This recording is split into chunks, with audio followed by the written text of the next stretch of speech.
প্রাচ্যবিদরা যখন গবেষণার নামে ইসলামের ব্যাপারে ষড়যন্ত্র শুরু করলো, তখন তারা ইসলামের উপর গবেষণার নাম দিয়ে নানা রকম আপত্তি উত্থাপন করলো।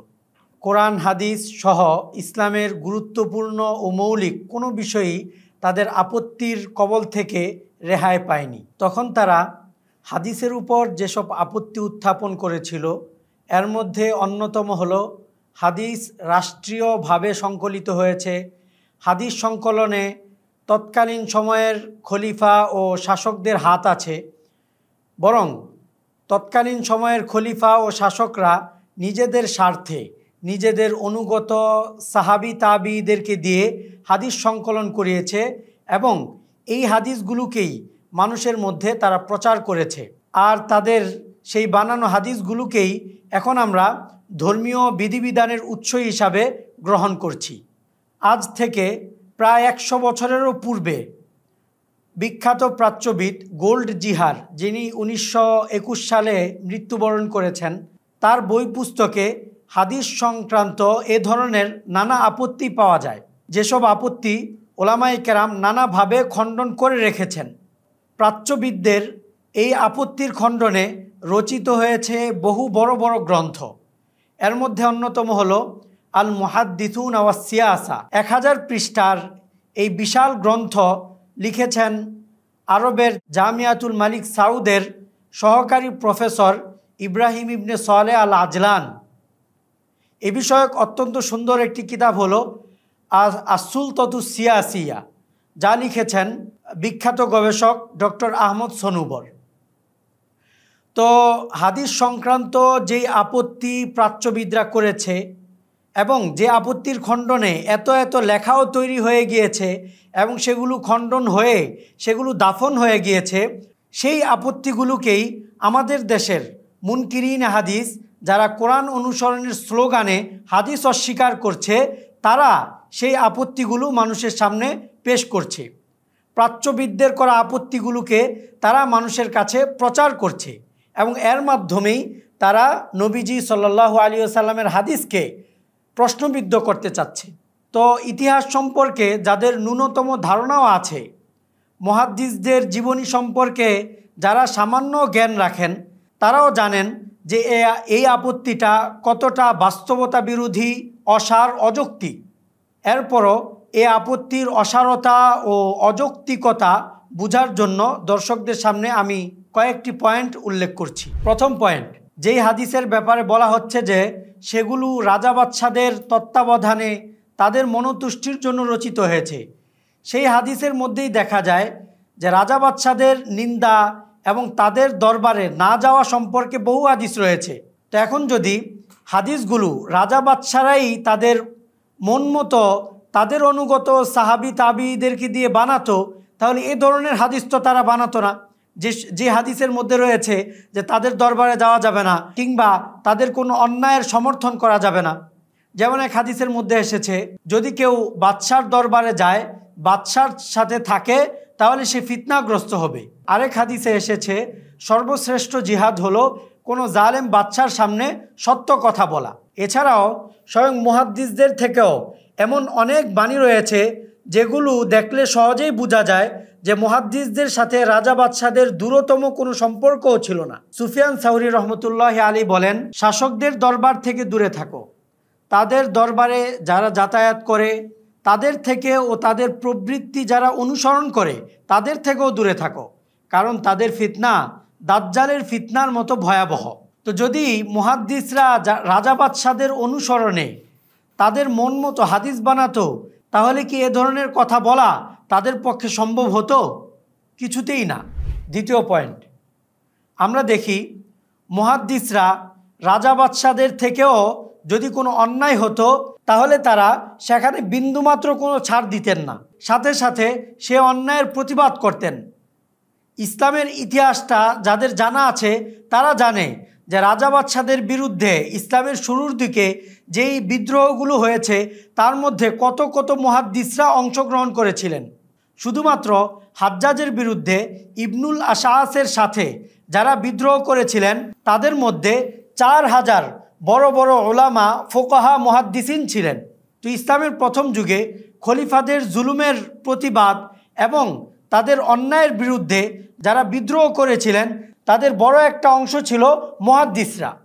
তো যদি মুহাদ্দিসরা তাদের মন মতো হাদিস বানাতেন, তাদের সন্তুষ্টির জন্য নবীজির নামে মিথ্যা কথা বলতে পারতেন, তাহলে তাদের বিরুদ্ধে কেন মুহাদ্দিসরা বিদ্রোহে অংশগ্রহণ করবেন? তাছাড়া ব্যক্তিগতভাবেও মুহাদ্দিসরা কখনোই রাজা বাদশাদের কোনো অন্যায়ে ছাড় দিতেন না, বরং জানের ঝুঁকি নিয়ে হলেও রাজা বাদশাদের অন্যায়ের প্রতিবাদ করতেন। বড় বড় মুহাদ্দিসরা কিভাবে রাজা বাদশাদের অন্যায়ের প্রতিবাদ করত এর কয়েকটি নমুনা দেখুন। একবার খলিফা আবু জাফর মানসুর বিখ্যাত মুহাদ্দিস ইবনে আবি জিবকে জিজ্ঞাসা করলেন, আমি কেমন? তখন ইবনে আবি জিব কাবা শরীফের দিকে ইশারা করে বললেন, এই ঘরের রবের কসম আপনি জালেম। তখন মানসুরের রক্ষী রাবি তার দাড়ি চেপে ধরলে মানসুর তাকে বললেন, ওহে ভীরু, তুমি এ থেকে বিরত থাকো। তো চিন্তা করে দেখুন, খলিফা আবু জাফর মানসুরের মতো এত দাপটশীল বাদশাহ, যিনি কত কত মুহাদ্দিসদেরকে হত্যা করেছেন তার কোনো হিসাব নেই, তার সামনে কতটা নির্ভয়ে বলছেন যে আপনি জালেম। কাবা শরীফের দিকে ইশারা করে বলছেন, এই ঘরের রবের কসম আপনি জালেম, আপনি জালেম। খলিফা হিশাম ইবনে আব্দুল মালিক একবার বিখ্যাত মুহাদ্দিস আমাশের কাছে চিঠি লিখে পাঠালো যে ওসমানের মর্যাদা আর আলীর দন্যতা নিয়ে আমাকে একটি পত্র লিখে দিন। তখন আমাশ চিঠিটি নিয়ে একটি ছাগলের মুখে পুরে দিলেন, ফলে ছাগল তা ছিঁড়ে ফেলল। এরপর বার্তাবাহককে বললেন, খলিফাকে গিয়ে বলো এটাই তার জবাব। বার্তাবাহক মিনতি করে বলল, যদি আপনার থেকে উত্তর নিয়ে যেতে না পারি তাহলে তো তিনি আমাকে হত্যা করবেন। তখন আশেপাশের লোকেরাও তাকে পিরাপিরি করতে লাগলো যে আপনি কিছু লিখে দিন, এই ব্যক্তিকে কমপক্ষে হত্যা থেকে বাঁচান। তখন আমাশ উত্তরে লিখলেন, হে আমিরুল মুমিনিন, ওসমানকে যদি গোটা পৃথিবীবাসীর মর্যাদা দেওয়া হয় তাতে আপনার কোনো লাভ নেই, আর আলীকে যদি গোটা পৃথিবীবাসীর মন্দ ও দন্যতাও দেওয়া হয় তাতেও আপনার কোনো ফায়দা নেই। অতএব আপনি আপনার নিজেকে নিয়েই থাকুন, ওয়াসসালাম। তো দর্শক লক্ষ্য করে দেখুন, হিশাম ইবনে আব্দুল মালিক যখন আমাশকে বললেন যে হজরত আলীর নিন্দা নিয়ে কিছু লিখতে, তো আমাশ কোনো ধরনের কোনো ভয় না করে তার এই চিঠিটা সরাসরি তার বার্তাবাহকের সামনেই ছাগলের মুখে পুরে দিলেন। কতটা সাহসী এবং কতটা নির্ভীক থাকলে এই কাজ করতে পারেন। বিখ্যাত মুহাদ্দিস আবু নুআইম আল ফজল ইবনে দুকাইনকে একবার গভর্নর তার দরবারে ডেকে নিয়ে খলকে কোরআনের মাসালা সম্পর্কে জিজ্ঞাসা করল। তখন আবু নুআইম বললেন, আমি কুফায় থেকেছি, সেখানে 700-রও অধিক শায়েখ ছিলেন, আমাশ ও অন্যান্যরাও ছিলেন। তারা সকলেই কথা বলতেন যে কোরআন আল্লাহর কালাম। অতএব আমার গর্দান বিলিয়ে দেয়া আমার জামার বুতাম ছিঁড়ে দেওয়ার চেয়েও সহজ কাজ। তো চিন্তা করে দেখুন, খলকে কোরআনের মাসালায় যেখানে খলিফার বিরোধিতা করলেই প্রাণের হুমকি ছিল, প্রাণ নাশের হুমকি ছিল, সেখানে আবু নুআইম বলছেন যে যেহেতু আমি আমার পূর্ববর্তীদেরকে দেখেছি তারা কোরআনকে আল্লাহর কালাম বলেছেন, কোরআনকে আল্লাহর মাখলুক বলেননি, অতএব কোরআন আল্লাহর মাখলুক তা আমি বলতে পারবো না। এর কারণে যদি আমার জানও চলে যায় তাতেও আমার কোনো পরোয়া নেই, কারণ আমার জান চলে যাওয়া এটা আমার জামার বুতাম ছিঁড়ে যাওয়ার চেয়েও আমার কাছে সহজ। আর এই খলকে কোরআনের মাসালা নিয়ে ইমাম আহমদ রহমতুল্লাহ আলীকে কি পরিমাণ নির্যাতন করা হয়েছে তা তো কম বেশি সবাই জানে। এই ভয়াবহ নির্যাতনের মধ্যেও ইমাম আহমদ রহমতুল্লাহ আলী খলিফার মনোতুষ্টির জন্য কোরআন আল্লাহর মাখলুক তা বলতে রাজি হননি। তো এই তাদের হাতেই তো হাদিসের সংকলন হয়েছে, তো তারাই যদি তাদের মনোতুষ্টির জন্য হাদিস বানাতো, তাদের মনোতুষ্টির জন্য হাদিস রচনা করত, হাদিস সংকলন করত, তাহলে তারা কেন খলিফাদের বিরুদ্ধে, শাসকদের বিরুদ্ধে এমন কঠোর অবস্থানে ছিলেন? বিন্দুমাত্র কোনো ছাড় দিতে রাজি ছিলেন না। প্রয়োজনে তাদের জান চলে যাবে তাতেও তারা দ্বিধাবোধ করতেন না। তৃতীয় পয়েন্ট, আমরা যদি ইতিহাস দেখি তাহলে আমাদের সামনে দিবালোকের মতো স্পষ্ট হয়ে যায়, মুহাদ্দিসরা খলিফাদের স্বার্থে তাদের মনোতুষ্টির জন্য হাদিস বানাবে তো দূরের কথা, তাদের জন্য আলাদা মজলিস করা, তাদের সন্তানদেরকে আলাদাভাবে হাদিস শিক্ষা দিতেও তারা রাজি ছিলেন না। খলিফা হারুনুর রশিদ একবার ইমাম মালিক রহমতুল্লাহ আলীকে আবেদন করলো যেন তিনি তাদেরকে মুয়াত্তা মালিক পড়ে শোনান। তখন ইমাম মালিক বললেন, কিছু কাল যাবৎ আমি পড়ি না, আমার কাছে পড়া হয়।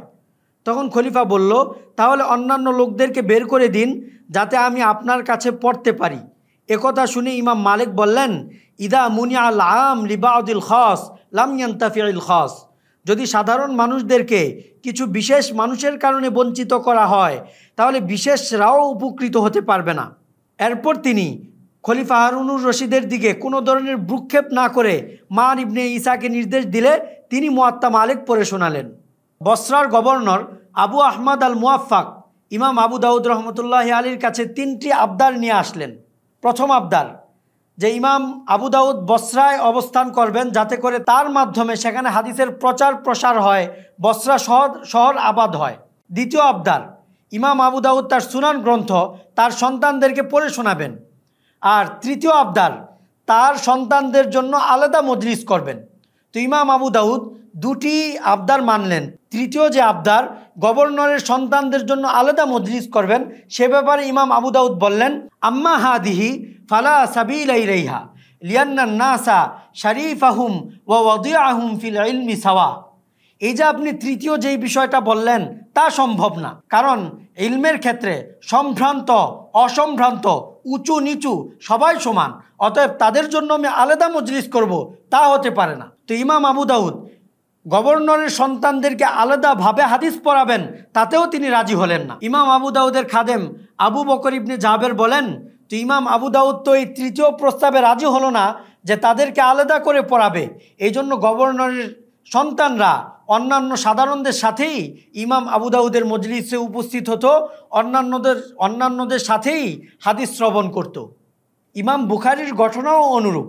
হাফেজ আবু বকর ইবনে আবু আমর বলেন, বুখারীর নিজ দেশ বুখারা ত্যাগ করার কারণ হলো বুখারার আমির খালিদ ইবনে আহমদ জুহলি বুখারীর কাছে আবেদন জানিয়েছিল যেন তিনি তার জামে ও তারিখ গ্রন্থ নিয়ে তার গৃহে এসে তার সন্তানদেরকে পড়ায়, কিন্তু আবু আবদুল্লাহ তাতে উপস্থিত হওয়ার ব্যাপারে অস্বীকৃতি জানালে আমির তার কাছে পত্র মারফত আবদার করলেন যেন তিনি তার সন্তানদের জন্য একটি বিশেষ মজলিস করেন যাতে অন্যরা উপস্থিত হতে পারবে না। তখন তিনি এতেও অস্বীকৃতি জানান এবং বলেন, লা ইয়াসাউনি আন আখুস্স বিস-সামাঈ কওমান দুনা কওমিন, আমার পক্ষে এটি সম্ভব নয় যে আমি বিশেষভাবে কাউকে শোনাবো যা অন্যদেরকে শোনাবো না। তখন খালিদ ইবনে আহমদ হুরাইস ইবনে আবুল ওয়ারকা ও অন্যান্যদেরকে দিয়ে ইমাম বুখারীর মাযহাবের উপর আপত্তি করালো। তখন খালেদ এই কারণেই তাকে বুখারা থেকে বের করে দিল। তো ইতিহাস ও জীবনী গ্রন্থগুলোতে এ জাতীয় ঘটনা আরও প্রচুর। তো দর্শক চিন্তা করে দেখুন, যেখানে খলিফা কিংবা তার সন্তানদের জন্য মুহাদ্দিসরা আলাদাভাবে মজলিস করতে রাজি ছিলেন না, সেখানে নাকি এই মুহাদ্দিসরাই গিয়ে তাদের দরবারে তাদের মনোতুষ্টির জন্য হাদিস বানিয়েছে। কত বড় ডাহা মিথ্যা, কত বড় অযৌক্তিক ও বাস্তবতা বিরোধী কথা। এমন বাস্তবতা বিরোধী কথা যারা বলে তাদের বিবেকের উপর আফসোস করা ছাড়া তো আমাদের আর কিছু করার নেই। চতুর্থ পয়েন্ট, স্বয়ং রাষ্ট্রীয় কাজে যারা ছিল তাদের থেকেও যদি কোনো ভুলভ্রান্তি হতো তাহলে মুহাদ্দিসরা সে ব্যাপারেও সতর্ক করে দিতেন। ওয়াসেতের কাজী ছিলেন আবু সাইবা ইব্রাহিম ইবনে উসমান। হাদিস বর্ণনায় তার থেকে কিছু কিছু ভুল হয়েছে, তো মুহাদ্দিসরা তার বিষয়টিও অন্যদের কাছে স্পষ্ট করে দিয়েছেন, বলেছেন এই ওয়াসেতের কাজী আবু সাইবা দুর্বল, তার থেকে হাদিস নেওয়া যাবে না। আর কখনো কখনো রাজা বাদশাদের মনোতুষ্টির জন্য যদি কেউ কোনো হাদিস বানাতো তারাও মুহাদ্দিসদের হাত থেকে রেহাই পেত না, সাথে সাথে মুহাদ্দিসরা অন্যদেরকে সতর্ক করে দিতেন যে এই লোক কিন্তু মিথ্যুক, সে রাজা বাদশাদের সন্তুষ্টির জন্য হাদিস বানায়, যাতে করে মানুষ তার হাদিস থেকে সতর্ক থাকতে পারে। 2টি নমুনা দেখুন। আব্বাস ইবনে ফজল আল ওয়াকিফি সম্পর্কে ইবনে মাইন রহমতুল্লাহ আলীকে জিজ্ঞাসা করা হলে তিনি বললেন, তার মধ্যে কোনো সমস্যা ছিল না যদি না সে হারুনুর রশিদের পক্ষে আমিরদের বিষয়ে একটি হাদিস জাল না করত। এরপর বললেন, যদি কোনো ব্যক্তি হাদিসে একটি হরফও মিথ্যা বলার ইচ্ছা করে আল্লাহ তার গোমর ফাঁস করে দেন। ইসমাইল ইবনে আবান নামে একজন বর্ণনাকারী রয়েছেন যিনি খলিফা মামুনের মনোতুষ্টির জন্য তার পক্ষে একটি হাদিস বানিয়েছেন। তো তার ব্যাপারে ইবনে মাইন আহমদ সহ আর অনেকেই সতর্ক করেছেন যে এই ব্যক্তি কিন্তু মিথ্যুক, সে খলিফা মামুনের মনোতুষ্টির জন্য একটি হাদিস বানিয়েছে, অতএব আপনারা সবাই তার থেকে সতর্ক থাকেন। শাসকদের মনোতুষ্টির জন্য কেউ কিছু করত, কারো থেকে কোনো অসঙ্গতি প্রকাশ পেত, সাথে সাথে মুহাদ্দিসরা তার ব্যাপারে অন্যদেরকে সতর্ক করে দিতেন। তো যেখানে মুহাদ্দিসদের অবস্থান ছিল এই যে রাজা বাদশাদের মনোতুষ্টির জন্য কেউ কোনো হাদিস বানালে তার ব্যাপারে সবাইকে সতর্ক করে দিতেন, সেখানে নাকি এই মুহাদ্দিসরাই রাজা বাদশাদের মনোতুষ্টির জন্য হাদিস বানিয়েছে। কেমন হাস্যকর কথা। পঞ্চম পয়েন্ট, এই আপত্তির সাথে বাস্তবতার বিন্দু বিসর্গও কোনো মিল নেই। কারণ আমরা দেখি হাদিস যেই সময়টাতে সংকলন হয়েছে সেই সময়ের শুরুর দিকে শাসন ছিল উমাইয়াদের আর শেষ দিকে শাসন ছিল আব্বাসীদের। তো হাদিস বর্ণনা, হাদিস সংকলন, হাদিসের কিতাবাদিতে উমাইয়াদের ফজিলত সংশ্লিষ্ট, আব্বাসীদের ফজিলত সংশ্লিষ্ট কয়টা হাদিস পাওয়া যায়? পক্ষান্তরে যারা এই দুই শাসনেরই বিরোধী দল ছিল, উমাইয়াদেরও বিরোধী ছিল, আব্বাসীদেরও বিরোধী ছিল, তারা হলো আলাবি, অর্থাৎ হযরত আলী রাদিয়াল্লাহু আনহুর বংশধররা, যাদের হাত ধরেই এই দুই শাসনামলেই নানা বিদ্রোহ হয়েছে। তো তাদের ফজিলত সংশ্লিষ্ট বহু হাদিসের কিতাবাদিতে রয়েছে। আপনি যদি শুধুমাত্র সহিহ বুখারী দেখেন তাহলে আপনার কাছে স্পষ্ট হয়ে যাবে যে যেখানে উমাইয়া কিংবা আব্বাসীয়দের ফজিলত শ্রেষ্ঠত্ব নিয়ে হাদিসের সংখ্যা প্রায় নাই, এক দুইটা হাদিস আছে, সেখানে হজরত আলী, হজরত হাসান, হজরত হুসাইন, হজরত ফাতেমা রাদিয়াল্লাহু আনহুম সম্পর্কে কত হাদিস, তাদের শ্রেষ্ঠত্ব, তাদের ফজিলত, তাদের মর্যাদা সম্পর্কে কত হাদিস। তো যদি ইমাম বুখারী রাষ্ট্রের পক্ষপাতিত্ব করতেন তাহলে কেন রাষ্ট্রের কাজে আসে এমন হাদিস না এনে বরং রাষ্ট্রের বিরোধী যারা, তাদের ফজিলত, তাদের মর্যাদা সম্পর্কে এত এত হাদিস তার সহিহ গ্রন্থে উল্লেখ করছেন? অনুরূপভাবে হাদিসের অন্যান্য কিতাবের ক্ষেত্রে একই কথা। আপনি দেখবেন যেখানে উমাইয়া ও আব্বাসীদের ফজিলত ও মর্যাদা সম্পর্কে হাদিসের সংখ্যা প্রায় শূন্যের কোঠায়, সেখানে আলাবি, হজরত আলী এবং তার বংশধরদের ফজিলত ও মর্যাদা সম্পর্কে কত কত হাদিস। হাদিসের কিতাবগুলোতে হজরত আব্বাস ও তার সন্তান আবদুল্লাহ ইবনে আব্বাসের শ্রেষ্ঠত্ব ও মর্যাদা সম্পর্কে কিছু হাদিস রয়েছে, কিন্তু সেই হাদিসগুলোর সংখ্যা হজরত আলী ও তার বংশধরদের শানে বর্ণিত হাদিসের তুলনায় অনেক কম। তো যদি মুহাদ্দিসরা রাষ্ট্রীয় স্বার্থে রাজা বাদশাদের মনোতুষ্টির জন্য হাদিস বানাতেন তাহলে রাজা বাদশাদের পক্ষে রাষ্ট্রীয় স্বার্থে হাদিস কেন এত কম আর তাদের বিরোধীদের বেলায় কেন হাদিস এত বেশি? যদি কেউ সামান্য চিন্তাও করে তাহলেও এই আপত্তির অসারতা তার সামনে স্পষ্ট হয়ে যাবে। এখানে কারো কারো প্রশ্ন হতে পারে, রাজা বাদশাদের আনুগত্য সংশ্লিষ্ট কিছু হাদিস তো পাওয়া যায়, তো সেই হাদিসগুলো হাদিসের কিতাবে কেন রয়েছে? তো এখানে কথা হলো যে ইসলাম তো পূর্ণাঙ্গ জীবন বিধান, জীবনের সকল ক্ষেত্রেই রয়েছে ইসলামের নির্দেশনা। তো শাসকদের সাথে প্রজাদের আচরণ কেমন হবে সে বিষয়েও ইসলাম দিয়েছে ভারসাম্যপূর্ণ বিধিবিধান। শাসকরা যদি প্রজাদেরকে অন্যায়ের আদেশ না করে, শরীয়ত বিরোধী কোনো কিছু করার আদেশ না করে, সেক্ষেত্রে প্রজারা শাসকদের অনুসরণ করবে, এতেই কল্যাণ। এমন না হলে রাষ্ট্রের মধ্যে দেখা দিবে নানা বিশৃঙ্খলা। এজন্যই ইসলামের নির্দেশনা হলো কোনো শাসক যদি কাফের না হয়, সে যদি মুসলিম হয়, এমনকি সে যদি ফাজেরও হয়, তাহলেও তার অনুসরণ করা আবশ্যক, যদি না সে শরীয়ত বিরোধী কোনো কাজের আদেশ না দেয়। কারণ যদি সেক্ষেত্রে তার অনুসরণ না করা হয় তাহলে তো রাষ্ট্রের মধ্যে বিশৃঙ্খলা দেখা দিবে।